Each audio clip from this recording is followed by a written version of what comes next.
Hai guys, sekarang saya mau buat slime.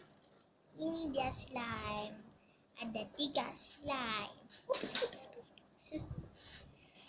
Ini slime, ini juga slime. So kita,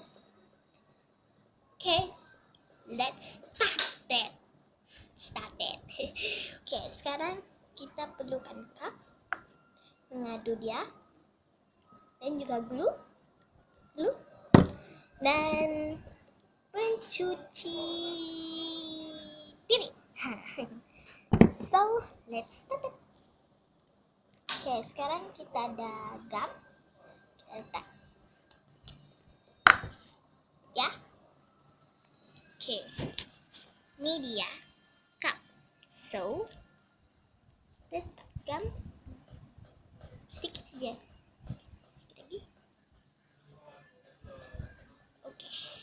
Siap. Dan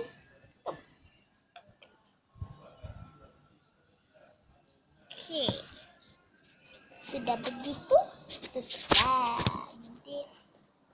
Tidak usah. Dah kita tuang dan kita tuangkan pencuci piring.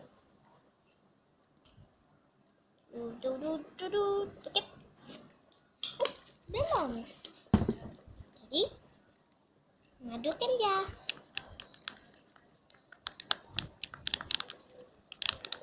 Dan juga kita pakai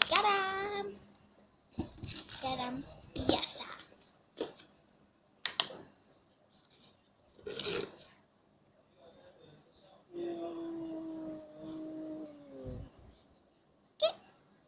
Sudah begitu. Sudah. So, kejap.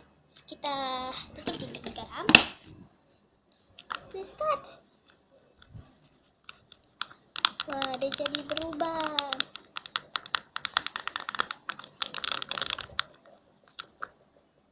Ini dia.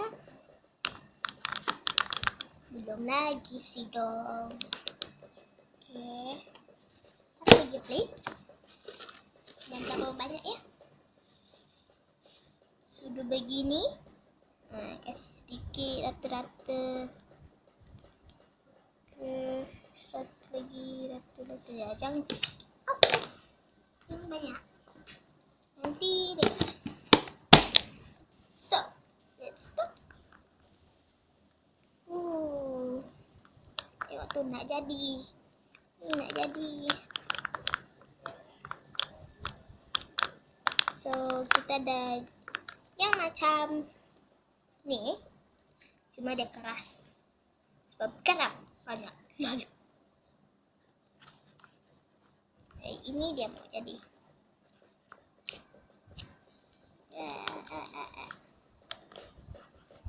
Ini dia.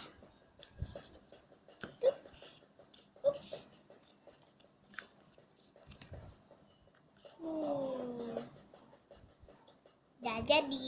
Dia kalau baru buat dia memang lembut. Lepas tu tiba masanya dia jadi slime. Wangi. Oh, bau ni. Nah, tengok tu. Kok sudah bengeng. So we can get started in the color down.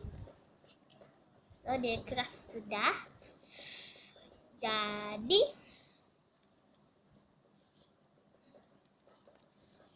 thanks for watching in my video. So get started. Bye bye.